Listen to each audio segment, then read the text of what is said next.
bum, bum, bum.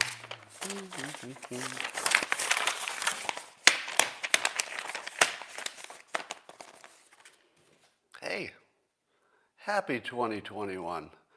Let me tell you, you didn't like 2020, did you? Not so much, right? But 2021, so far, it's early, but so far, 2021 is frickin' fantastic. Call me an optimist, but boy, did we start strong. Let me get into that. Happy New Year, Jack Posobiec. Thanks for joining. You know what you need to do now, don't you? Yeah, you do. You know. All you need is a cup or mug or glass, a tankard, chalice or stand, a canteen, jug or flask, a vessel of any kind. Fill it with your favorite liquid. I like coffee. Join me now for the unparalleled pleasure, the boost that'll take you all the way into 2021. The best year that you've had in the last 2 years, I guarantee it. And man, it's starting off right. Go.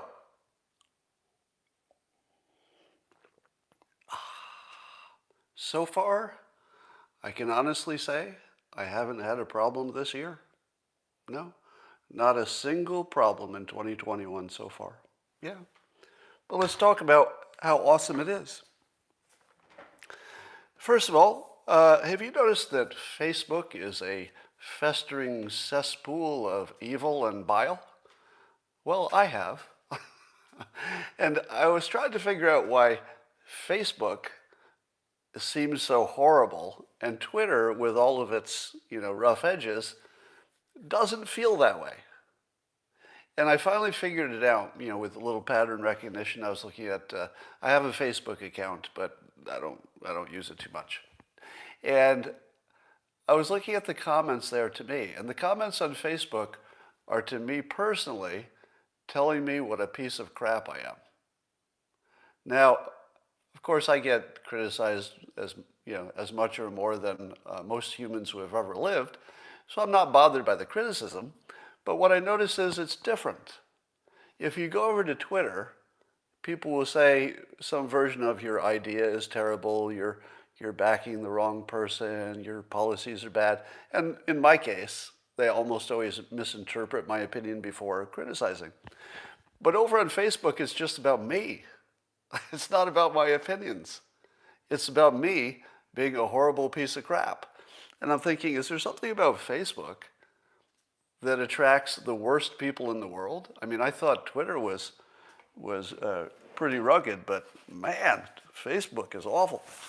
So my plan for 2021 is to, I'll probably keep my account open just in case I want to check something, but I'm not going to use Facebook in 2021 if I can avoid it.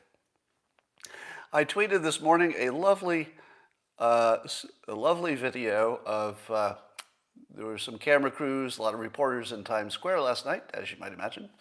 And one of the crews came up and interviewed randomly a couple who were in Times Square. As luck would have it, the random couple that they picked to interview just to say, how's your 2021 or whatever, the man was planning to propose to his girlfriend he was with that night. And he gets on camera and they start doing the interviews. And this magnificent bastard realizes that he can propose on camera. And he just does it. He just pulls out his ring, proposes on camera. And I said to myself, I don't know this guy. But there's a man who recognizes a moment and didn't run from it. He's sort of what makes America great in a way, right? He wasn't planning it. This moment happened, and in one of the most, you could say, probably tension kind of situations. You're on live TV. There's a camera crew on you. You've already planned to do the most nerve-wracking thing, which is to propose to your girlfriend. All the pressure in the world. This frickin' guy was so cool. He's like, camera on? Cool. Just took it up a notch. Boom. Takes out the ring. Proposes. Love that guy. All right. Um, there was a story in the Washington Post that I tweeted around, and I'm part of the story. So part of the story is there's some, I don't know, scientist or researcher named Rasmussen, not to be confused with the Rasmussen Pole, just the same last name. And it was a story about her and her climb to prominence because she has some expertise in the pandemic. And then there was a part about how people on Twitter were giving her a hard time. And one of the ones I mentioned was Elon Musk doubted some stuff. I had an exchange with her. And then they throw me into the story. The Dilbert creator got into it with a testy exchange with her. And I'm thinking, wait a minute, why is that news? A Twitter exchange? And here's the funny part. Apparently it was important enough to be in a paper of record. That's a fancy name for the most important newspaper platforms. And the Washington Post, like the New York Times, has at least traditionally, historically been a paper of record. And it's like national news, and it's about me, like I'm part of the news. And I swear to God, I don't remember it happening. It's national news somehow. I have no idea who this woman is. I have no memory of this exchange. But the funny part is, they didn't show what point I was making. Why is that? Because they said something about what Elon Musk said that she disagreed with because it would make Elon Musk look bad in that particular, limited exchange. But they mention me, but they don't say what I said or objected to or tweeted. Why is that? Why do you think they left that out? Well, I have a speculation, no way to know. But I do sometimes make fun of experts, and sometimes I'm right. Now, that's just a fact that I make fun of scientists and experts in public. You would agree with that fact, right? And it's also objectively true that in a number of those cases, not every time, but in a number of those cases, I ended up being the one who was right. Because I have a special skill set, which is identifying bullshit, basically. And if you have that skill set, you can apply it to a bunch of fields that you are not an expert in, and you will be surprisingly accurate. If you're just good at identifying bullshit, you don't need to have the expertise to see the easy stuff. I'm not going to wade into some, physics discussion with the formulas. I'm just, the low-hanging fruit, the obvious stuff that's obvious bullshit. I can identify that. All right. There was a doctor on Twitter who was having an exchange with me this morning and sent me some scientific paper to make a point and asked me what I thought of the scientific, it wasn't necessarily a scientific paper, but a document by a bunch of scientists, which I had no interest in reading because, as I said to him, I don't trust anything that scientists say, and this was about the pandemic. So I said, didn't really trust anything that the experts and the scientists say about the pandemic. Is that a reasonable statement in 2021, that I don't trust anything that the experts say? Now, I'm not saying the experts are wrong on everything. I'm not even saying the experts are wrong on most things, because in fact, my own opinions do agree with most experts on most things. So it's not about all experts. I simply made the statement that I don't trust them on this topic. Now, not trusting them means I don't know what the odds of them being wrong are. Is it 20%? Is it 50%? Is it 80%? What are the odds that they're accurate? I don't know.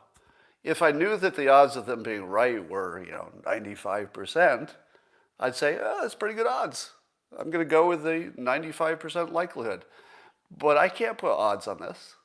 Could you possibly put the odds on whether a specific paper authored by scientists is accurate or BS? Could you? Could you put any odds on that? How would you? So why would I trust something that I don't know if it's 20% likely to be true or 95%? I can't tell. Why would I, as a non-scientist, have any opinion on any of it?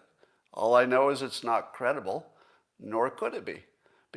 Credible meaning you don't know you could trust it. Being not credible, if anybody's new to these live streams, when I say something's not credible, I'm not saying it's true or false. I'm saying I don't know. So it's not credible because it didn't convince me one way or the other. Credible stuff would. So he took it as a personal insult that I said I don't trust experts. Is it a personal insult to any one expert that I don't trust experts in general on a particular topic? I don't think so. I don't think so. It's not really a personal insult. Because it certainly doesn't say all scientists are wrong, or all experts are wrong, or all scientists are dumb, or bad, or evil. Nothing like that. It's just a comment about the general situation. If you replaced every scientist in this situation with all new scientists, it wouldn't change the credibility, because I can't determine credibility. So my subjective version of credibility, I mean. All right. I made a claim on live stream that Trump's leadership on the coronavirus didn't make any difference in terms of negative outcomes. And what I said was that there's nothing that Trump did that hurt anything in terms of the coronavirus. And I was met with a long string of counterclaims along the lines of things he said that did not agree with the experts, of which there's a fairly long list of things he said that experts disagreed with. But I never made the claim that everything he said was accurate. I'm only making the claim that he didn't do anything that hurt anything. And the things he did that were helpful, such as warp speed, such as closing traffic from China, which could have been sooner or more, but it was still the right decision compared to the experts. So it does not impress me, no matter how many things Trump said that the experts say is technically inaccurate. My claim is that he was weak on the things that don't matter, like that stuff, and he was super strong on the stuff that matters a lot: travel, vaccinations, etc. That's the claim. I'm open to an argument on that. Let's see, here's some funny fake news. So you remember the claim that the Russians were paying a bounty to the Taliban to kill Americans. That was a big anti-Trump story. And then the story was, why doesn't Trump do more about it to punish Russia? But the other part of the story is it wasn't credible, again. Now, why wasn't it credible? Because it comes from American intelligence sources. Anything you hear from an American intelligence source is not credible. It could be true. It could be true. Could be not true.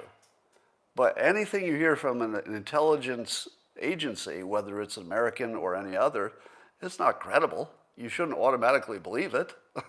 Haven't you seen plenty of evidence of them not being credible? These so-called 17 intelligence agencies that, we're pretty sure there was some Russian collusion or whatever it was. So no, you can't trust any intelligence agencies. That's not even a thing. So what's funny about this is that there's a new, also not credible, report from the intelligence agencies that China was paying the Taliban to kill American citizens. Now, do you believe, A, that Russia was paying a bounty to kill American citizens, or American soldiers in Afghanistan? Do you believe that? And number two, do you believe that China was doing it? I don't know the answer to either question, because I can't now, right? And even if I saw a report, I wouldn't believe it. But my personal opinion, if I had to put a bet on it without having much knowledge about it, I just had to place a bet. Scott, we're not going to give you any more information, but you have to place a bet, gun to your head, right? I would bet that neither of them are true. And the reason I would bet that neither of them are true is, why would they do that? What would be their national interest in getting a few extra soldiers killed in a war that Trump desperately wanted to get out of, and I don't see us escalating in Afghanistan. So obviously our role there was going to, reduce over time anyway. Can you imagine that Russia or China would want to take a chance on getting caught doing that? Basically, it would be the worst thing you could get caught doing, or one of the worst, with the smallest benefit. So would they take the biggest risk you could possibly take for, foreign interference kinds of stuff, the biggest risk with the smallest payoff? It just doesn't make sense to me. Now maybe, again, given that my level of knowledge on this topic is microscopic, somebody could easily change my mind and say, Scott, you don't understand the greater strategic value of a few thousand troops in Afghanistan for a few extra years. To which I would say, yeah, I don't. I really don't understand the strategic value of that. I don't have any idea what strategic value that would have for a situation that's going to change on its own. You don't have to kill something that's already dying.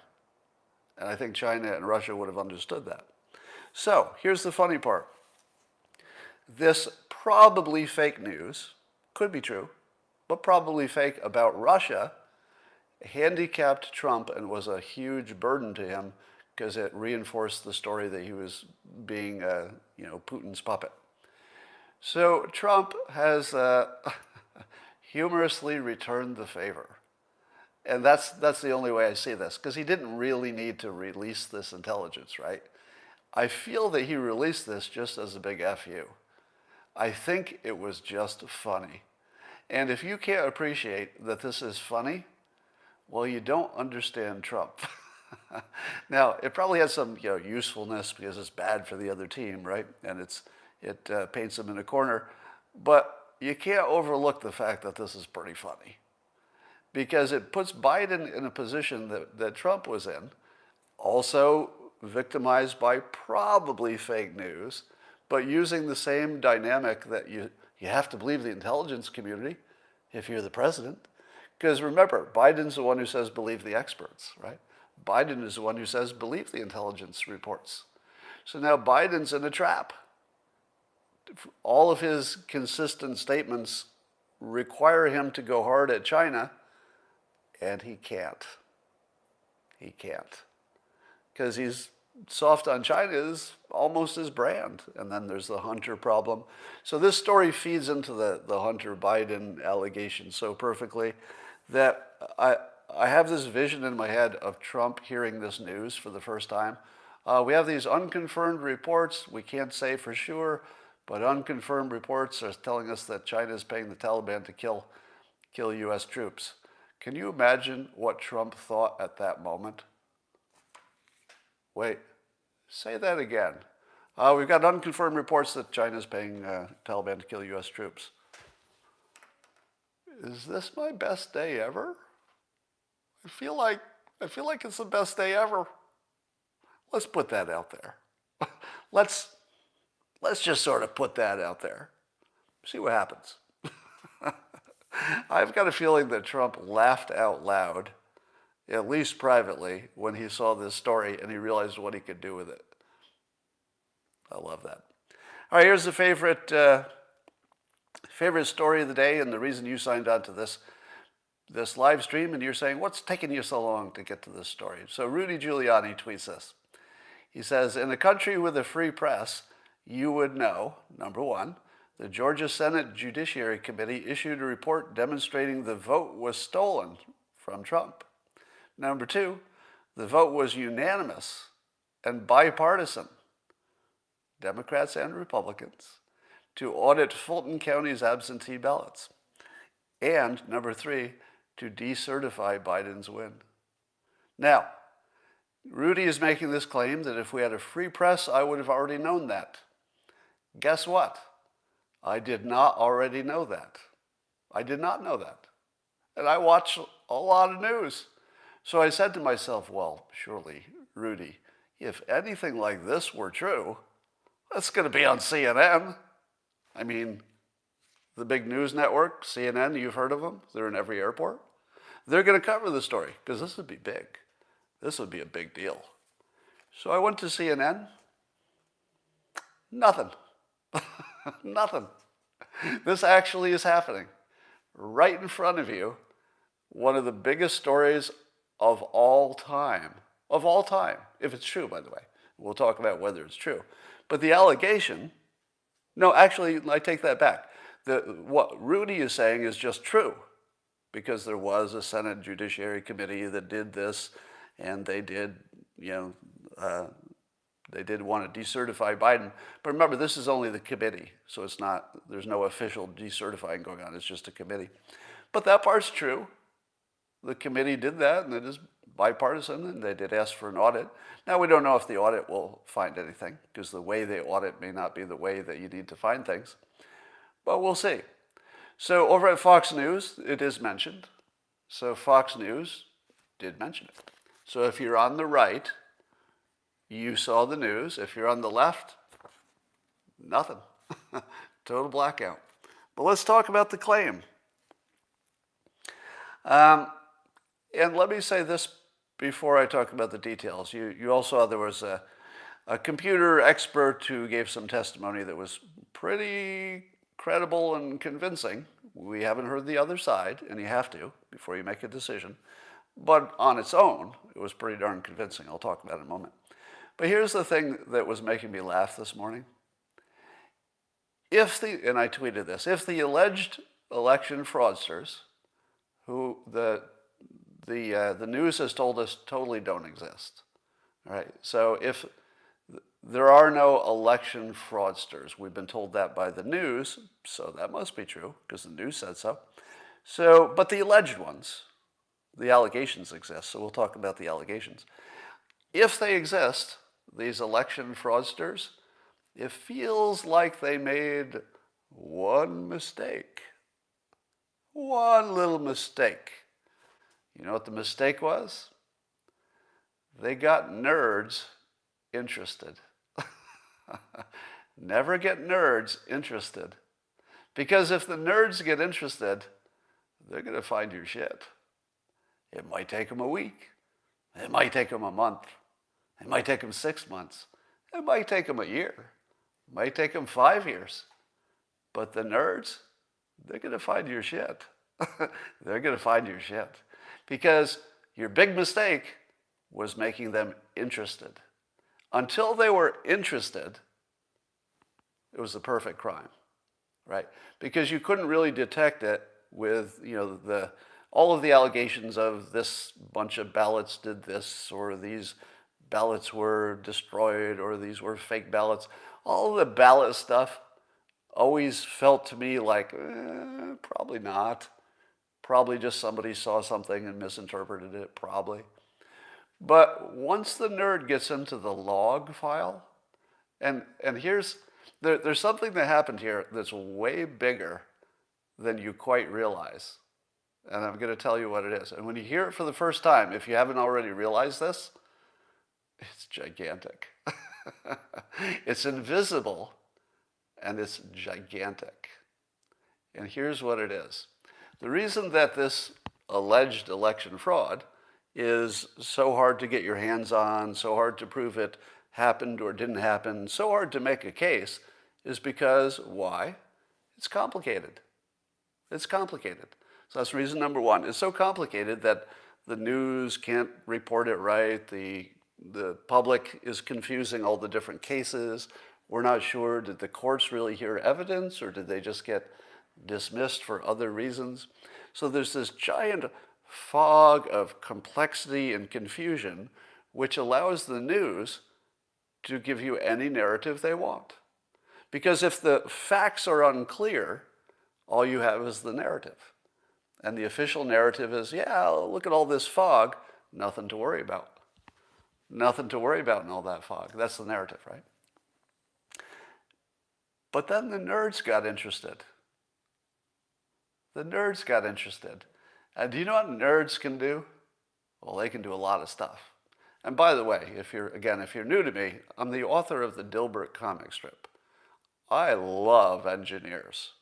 Like literally, I frickin' love engineers. Because they have a certain way of thinking that I find totally appealing. Generally are honest to a fault.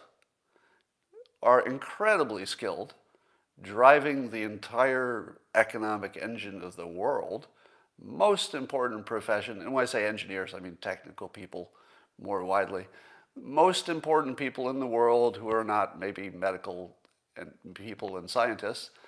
And so I could not love, I'm using the word nerds lovingly, I could not love nerds more because number one, I identify with them. Number two, they're the most important people in the world. They just don't get the attention that they should because they don't ask for it, which is another thing that makes them awesome. And here's what they did. And you haven't seen it yet, but when I describe it, you're actually going to feel something physically. So get ready for this. You're going to feel this physically. They simplified. They simplified. Here, they brought it down to one question. Here's the question. Is there ever a reason that the cumulative vote count could turn negative under normal, non-hacked conditions? Because it did. So that's the part that I think they'll be able to show with no doubt about it. That and indeed that's what part of the testimony was. They could show you the cumulative count, and I believe they were looking at the logs. There must have been some logs for those. And you can see that the total, the cumulative total, went negative for Trump. This is the claim, by the way. So I'm not saying I saw it. This is the claim. At exactly the same amount, not approximately, but exactly the same number that immediately went to Biden at the same time. And there's an explanation about why it wouldn't be noticed unless you were looking for it the way the nerds look for it. Now, here's the important part. They took the whole ball of allegations, complexity, fog, most of it's bullshit. Most of the allegations of voter fraud, 95% are just bullshit. And all of this, they took down to one verifiable question. They did that. That's your fucking Kraken. Your Kraken isn't big. Your Kraken is that simplification. Now, it comes with data, right? Now, you have to know that the data is right. Now, what would you expect to happen after a claim like that? What have you seen every time? Every time there's been a claim that is that damning, what happened within 24 hours, 48? Now we've got a holiday here, so maybe it take a little longer. What always happens? What always happens is a major news source will write an article debunking it, right? Every time. Every single time. It's the process. It's obvious. The Democrats obviously reach out to their friendly pets in the media. It's obvious that this is happening. I don't need direct evidence of this. This is so well known as a process. So Democrats will reach out to some writer that they know is friendly, and they'll say, this claim is out there. Can you write a major article that everybody will tweet around and talk about in which you debunk it? Now, if it's debunkable, that'll happen every time. And by the way, I'm glad it happens. You shouldn't be unhappy about that, because if the thing can be debunked, well, yeah, I want it to be debunked. I don't want to believe some, bullshit Republican thing just because I like Trump. I want to know what actually happened. So I do want to see the debunk. And I would say that almost every time I've read the debunk sounded better than the claim. Almost every time. In fact, I can't think of an exception, but I'm sure there were some. But this one's a little different, isn't it? It's been how long now? Now I realize there's a holiday, so that you have to calculate that. So you don't want to get too optimistic. By later this afternoon, there could easily be a major article that debunks it. It could say something like, oh yes, there's a normal way that the log could show a decrease in votes for one and an increase in the other, and it would have nothing to do with anything fraudulent.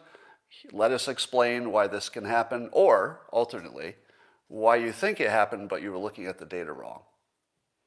How long would it take let's say Dominion, to offer the counterclaim. Or was it Dominion? I forget. I don't want to. Let me take back the Dominion part because I don't know which systems he was in. So let me withdraw that before I get sued by Dominion. I'm not making any claim about Dominion or any particular software. I'm just saying there was an expert who made some claims. But now it's down to just one little question. If it's true, and here's the fun part, if it's true that this claim holds up, this simple claim, that there can be no way you can ever go backwards on the cumulative vote count, and it did happen, that's the end of the election. You get that, right? If this claim holds, and it's one of the weird kind of claims that you can actually just look at the log, like you don't have to guess. You can just say, what did you look at, expert? Can you show it to us? Of course. That's the whole point. I want to show it to you. Then you look at it, and you say, okay, there's another explanation for this observation, or there's not. Now, history tells us that this would be more likely one other thing that's a claim that's debunked, wouldn't you say? If you just went by the trend, and the Democrats, of course, are looking at it this way, well, the trend is it doesn't matter what gets put forward, it's going to be debunked. But what if this one isn't? What if it isn't? That's the end of the election. Because would you be satisfied with, oh, it looks like there was this one county where there was a hack? Nope. If the hack happened in one place once, but these machines were used more widely, well, that's the end. You don't need to show that the other machines were hacked. That's the end. So, here's how 2021 started. Trump won. As of the most current information in the news, Trump won the election. Now, of course, that's different from actually taking office because there's a process that's bigger than us all. But as of 2021, January 1st, according to the news, Trump won. Now, that might change. But as of today, a reasonable observer would say, based on current information, which easily could change, right? I don't want you to lose sight of the fact that even while I'm talking, it could be getting debunked. You all get that, right? Because later when you come to mock me for saying, you said this was true, but it got debunked 5 minutes later, you hear me saying that I think that's likely, right? Or at least possible, right? So I'm not going to be, you can't debunk me by saying, oh, it got debunked. I know that's possible. If you don't know that's possible, you should catch up, right? But somebody says it was a drag and drop mistake. Apparently part of the presentation showed that the place that the vote change happened was in a place in which there's no human intervention. So in other words, you can trace, this is the claim, not my observation, but the claim is that you can trace the data into the system, and then with no human interaction, you can see it change, and then it goes on. So any claims that there was a human error have been erased by the nature of the claim because it couldn't be within that enclosed space. There were no humans. So how do you like starting 2021 with the balance of the news saying Trump won the election? That's an interesting way to start the year, isn't it? Now, like I said, if new information comes in, I will modify my opinion so fast, it'll make your head spin. But at the moment, our current best information is that Trump won. Because, like I said, even if you only knew this problem happened in one machine, that's the end of the election. It doesn't matter. You don't even need to look at the other ones. If you can confirm it on one, you're done. The election is thrown out, and if it were held again, I feel like it might be a landslide for Trump. So that's fun. There's also some news about some of the ballots that they wanted to audit are being shredded. Have you heard that news? That Georgia is shredding some of the ballots that were part of the potential recount. Everything I hear about physical ballots, I disbelieve. Doesn't mean it's untrue, but in terms of how credible things are, give me the nerd every time. Give me the nerd that looked at the log. Give me the nerd that looked at the data log and said, "You want to look at it? Here you go. Here, I just looked at it. Would you like to look at it? Here you go." Now that guy is credible. Could be wrong. Could be wrong. Doesn't mean he's right. But is very credible. I'll tell you what is never credible. Eyewitness report saw something with some ballots. Boom, I'm out. As soon as you hear eyewitness report, it means you can't look at it, right?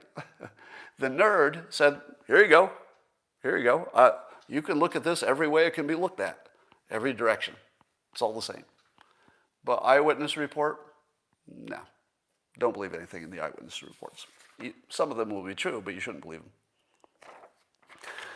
Then the other thing that I'm hearing reported, I don't know what weight to put on this, but the report is that the only place that Georgia did audit was, and this is a funny claim, but people in Georgia are telling me this, right? So this is not my opinion.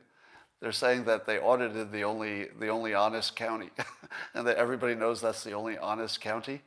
So, oh, thanks for the audit. You audited the only place that people who live in Georgia would say, "Why are you looking in our honest county? Why don't you look at one of these? These counties are a mess."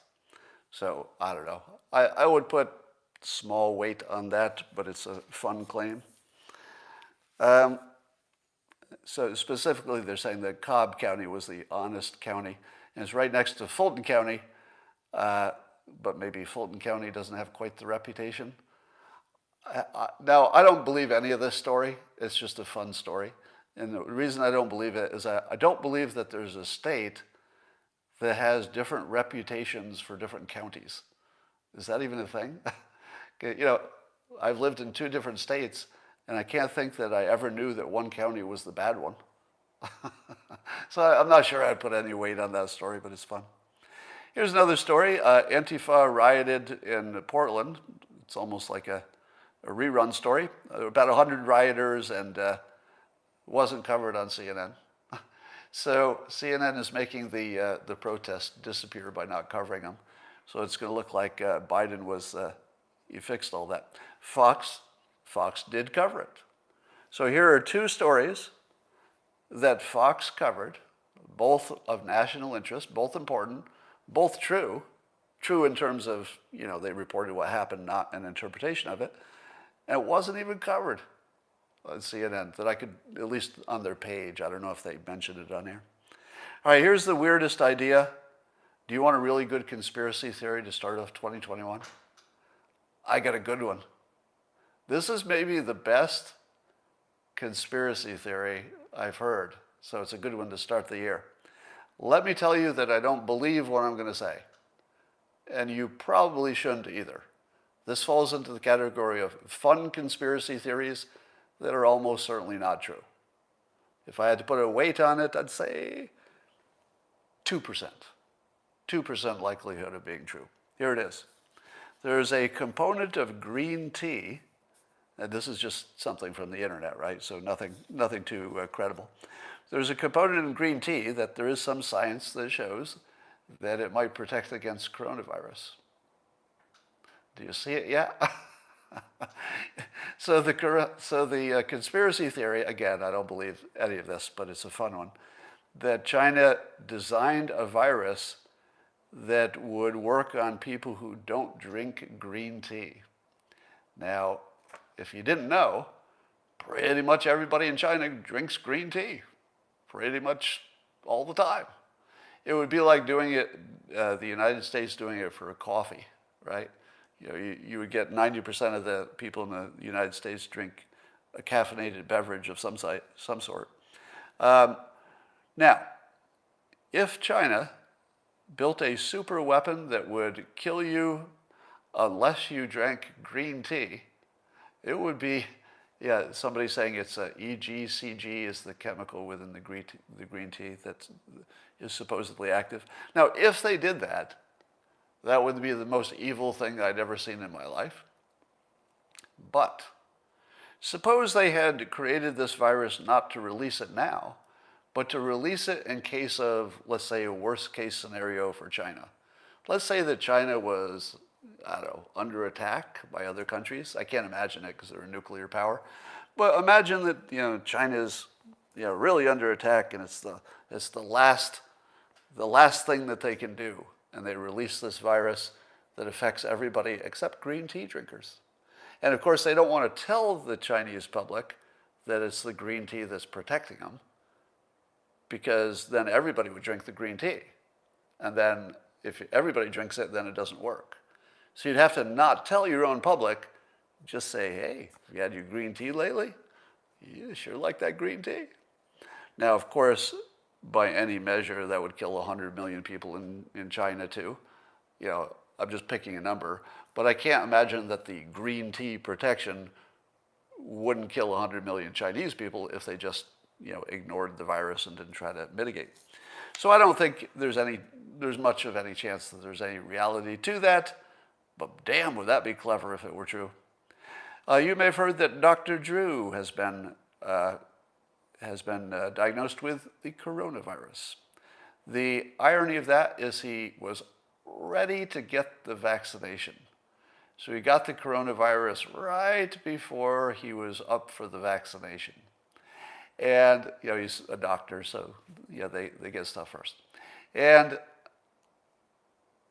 that should be a cautionary tale, shouldn't it? Because I'm most worried about lingering side effects from the coronavirus. I'm not really afraid that it will kill me. I'm going to act as though it could. I'm going to be a responsible adult in every way I can, in all the usual ways. But I don't wake up worrying about being dead from the coronavirus, even at my age and with, some asthma and stuff. I don't really worry about it. But I do worry about lasting effects. I think that could be a big deal. I don't know, but I worry about it.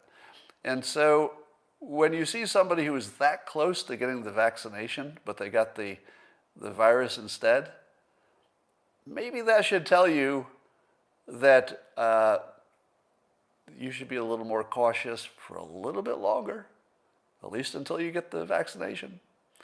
So that would be, I'm not sure I'll follow my own advice there, but it's a cautionary tale. Now, the other thing I heard about this story is that Dr. Drew was given or took a monoclonal antibody called bamlanivimab. I think I pronounced that correctly. Let me see that again. It's called bamlanivimab. Did you hear that? You could probably spell it just from the way I said it.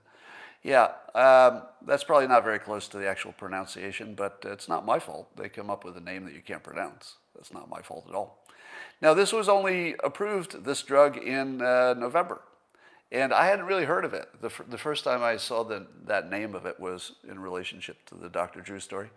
And it's a monoclonal antibody, and apparently it's indicated. And apparently it's a good thing. Now, let me ask you this. If we've only had the emergency authorization for this bamlanivimab for a month, do we really know what our survival rates and death rates are? Because if it works well enough to be an emergency authorization. It must do something. Does it cut the death rate in any appreciable way? I mean, could we see the death rate cut in half? I'm just tossing out some ideas here. Just because in November we started using some new meds? I don't know, maybe. Here's a question for you. How many of you know why Hong Kong belonged to Great Britain in the first place? In the comments, how many of you have watched the slow but inevitable takeover of Hong Kong by China and getting control over it? How many of you watched that story without knowing the backstory of why it was that Great Britain ever owned Hong Kong in the first place? Yeah, so some of you know it was a result of the Opium Wars. So I don't know a lot about history, so I'll tell you just the high level what I know. So there was this point in, I don't know, however many hundreds of years ago it was, that the British wanted to sell opium in China. And apparently there was a big market for it, and it was very profitable. The Chinese government said, hey, we don't want you selling your opium here because it's destroying our whole country. Seems pretty fair, doesn't it? So what Great Britain did was send its warships in, because I guess China grabbed a bunch of their opium and destroyed it, sent their warships in, killed a bunch of Chinese people, effectively conquered China, or at least, you know, the part that they cared about. And in their negotiations, now remember, Great Britain is totally the aggressor here. They brought the opium in, and then when China said, don't sell your opium here, and tried to stop it, they attacked China. So that's two horrible flaws on Great Britain. Horrible flaws. Shouldn't have been selling the opium, shouldn't attack the country that tried to stop it. And the reason that they gave for their defense of their selling the opium is free markets. That was their argument. Hey, free markets are good. We should have free markets. That's why we should sell poison into your country in large volume. China wasn't having it. So China got into war. But anyway, so Great Britain kicks their ass because they had more military technology at the time. So Great Britain kicks China's ass. And in their negotiated settlement, I guess they negotiated to keep selling some opium, which is so evil, I can't even contemplate it. But it gets worse. Not only did Great Britain bully China to keep selling poison into their country after killing them for trying to stop it, they said, oh, also, you have to give us Hong Kong. What? Hong Kong had nothing to do with anything. Hong Kong was just a valuable island. And Great Britain, those bastards, just forced China to give them Hong Kong. Now, replay what you've been hearing in the news about China wresting control of Hong Kong. Now, of course, we feel bad for the citizens of Hong Kong because they were just born into a situation they thought they had a certain amount of freedoms and they're being ripped away from them. But can you blame China? Really? Can you blame China for wanting Hong Kong back and getting it? Now, of course, the way they did it, you can criticize them, of course. But Great Britain has some questions to answer. Number one, I'm talking to you, China, because I know you're listening. China, do you understand that it wasn't too different in timing? The time that China hated Great Britain and wanted it to stop doing what it was doing was roughly the same time, I mean, in long historical context, that the United States was fighting an American Revolution because Great Britain is a bunch of bastards. China, do you not know we hated their guts as much as you did when that was happening? Because if China, you're getting back at the United States because we look like people from Great Britain in many cases. Is that why? If that's why you're shipping us fentanyl, it's a revenge for the opium wars, you're shipping it to the wrong country. So let me just suggest this. If you're looking for revenge, you should ship every bit of that to Great Britain. Every bit of it. All right? If you're looking for some historical revenge. I don't believe that that's the case. I think that China just does whatever looks like it's going to work. I don't think it's historical revenge. It's just things work or they don't work, and they're going to do what works.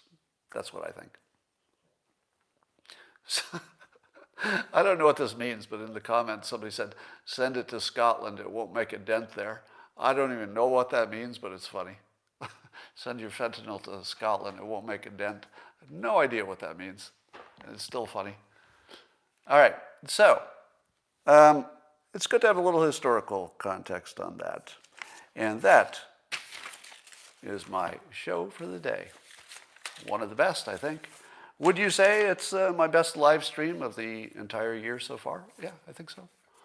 And I think it's not too late to do more dad jokes about the new year. Oh, I got a few more. I'll be trotting them out later today. So, let me say this. Oh, train spotting. Okay, I got the reference now. Got it. I think the reference to Scotland is that they're so drugged out and drunk that they wouldn't they wouldn't know the difference, which is hilarious. I'm not making that claim. It's just a funny claim. So I'm part Scottish, so I can say that. All right, that's all for now. And I will talk to you tomorrow.